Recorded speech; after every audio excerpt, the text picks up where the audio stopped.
There is a recent clash between APC supporters. When I say APC supporters, I mean supporters of the All Progressives Congress.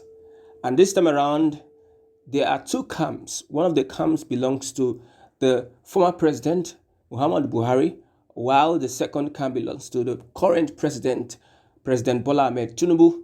It is interesting to see these two guys lock their horns together over an issue. And what issue is that? It is about the Kaduna bombings by the military, which is said to be a mistake. Now, sentiment is being brought into that matter. Remember, over 120 persons is acclaimed to have died from that bombing, and the military is saying that it was not intentional. It was not intended to kill civilians, but they were going after terrorists.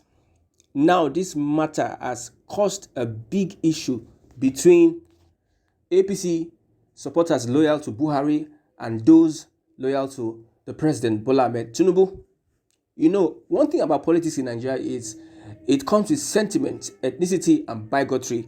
I think those that are bigots when it comes to supporting a candidate, a personality, are the ones having this fight together. Let's see some of the things that happened. I believe it all started with Al Amin on Twitter while reacting to the incident in Kaduna. He said that I am 100% sure if what happened in Kaduna happened in Lagos, the president, that is Bola Ahmed Tinubu, our lawmakers, our governors, Buhari, our celebrities, and our influencers will be speaking and showing sympathy about it. Nigerian army bombed innocent civilians, but President Tinubu didn't talk about it because the victims are northerners. And it's not his fault. This is the result of our hypocrisy. We have shown the whole world we don't care about our people and region during Buhari's regime. So this started the fight. Now, reacting to that, he continued by saying, we have turned deaf and blind because our so-called brother was the president. Even our scholars lose their voices because they are hustling for appointments. The earlier we wake up, the better for us. Now, reacting to that, we have Lukman Okoyemi, who says, nobody is aware of Muhammadu Buhari trying to sabotage Tinubu's win in upcoming 2024 presidential election with this naira scarcity. Abi, you all just decide to be silent about it. Kusi walao. So that means these people are disagreeing with their support for their different godfathers. We even have a popular senator, Senator Jimo Ibrahim, who said that Buhari's government, every economic variable went negative, that there's nothing that Buhari can attest to that he achieved as a president. But this was an APC supporter when Buhari was president. Some of them never spoke against Buhari, but now it seems that they have found their voices and they are speaking against former President Muhammadu Buhari.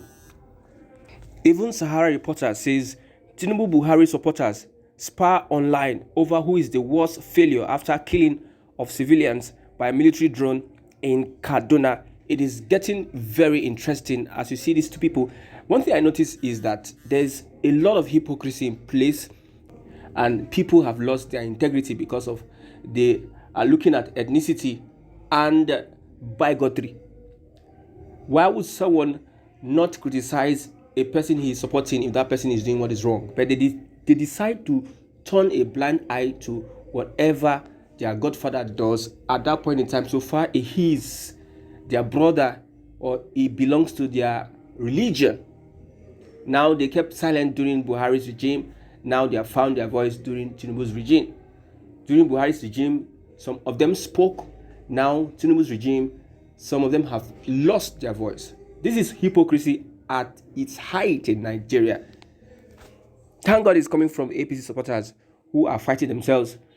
Suddenly, Senator Jimo Ibrahim now noticed that Buhari failed as a president, but whilst he was in power, he said nothing.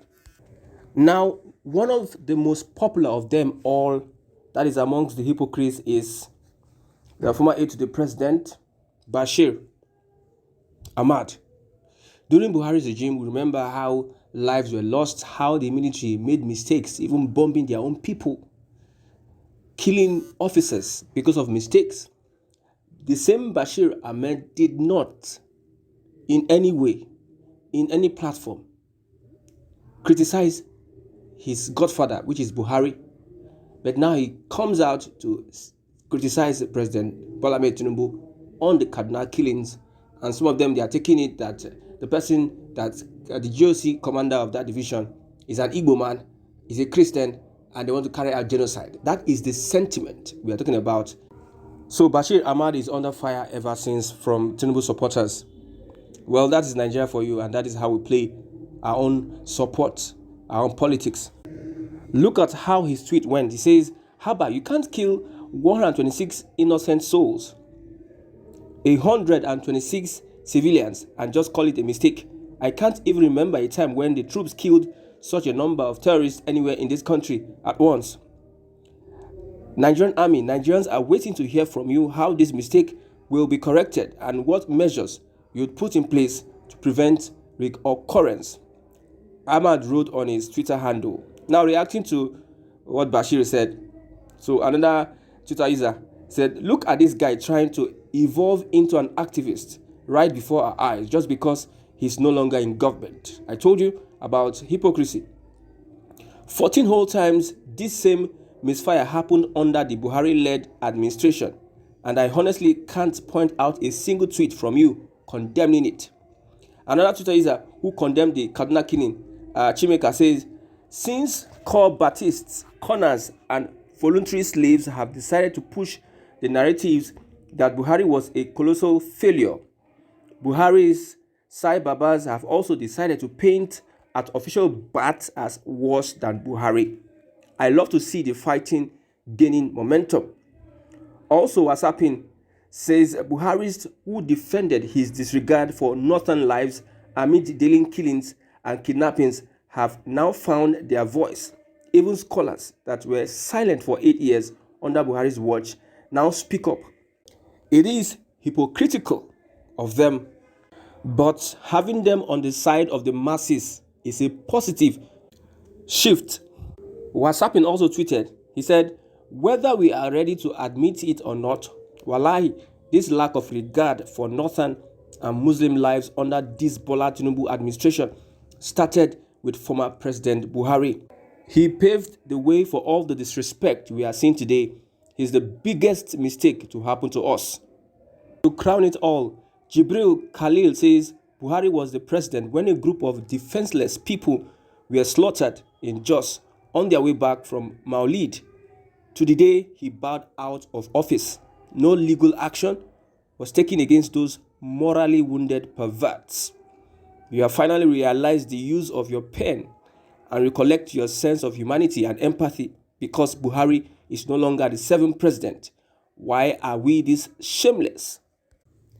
It is going to be a long day as we see these people engage themselves and hold on to their hypocrisy till the end of this tenure, because I believe that at this point in time there will be so much disagreements as to the policies of Bola Ahmed Tinubu and Buhari. But for me, I believe Buhari was a colossal failure, and those that supported him, the same people that supported Buhari, are the same person supporting the current president. Nobody should blame anybody.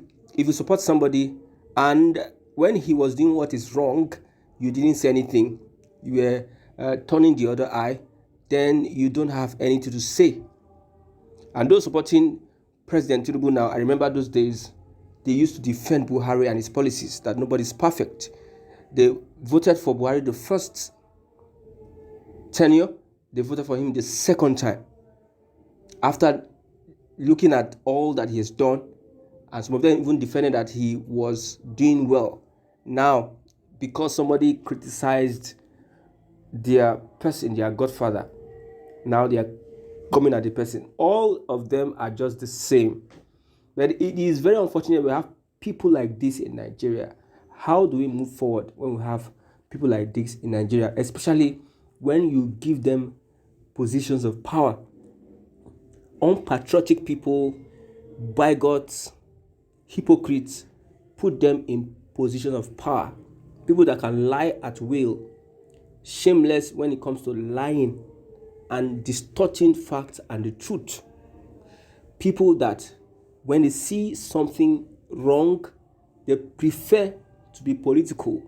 They prefer to be lenient with the truth, probably because that person is their brother, that person is from their ethnic group, that person is from their religion. I just don't think that Nigeria, especially the southern part of Nigeria, are ready to have a country that will practice democracy at its peak.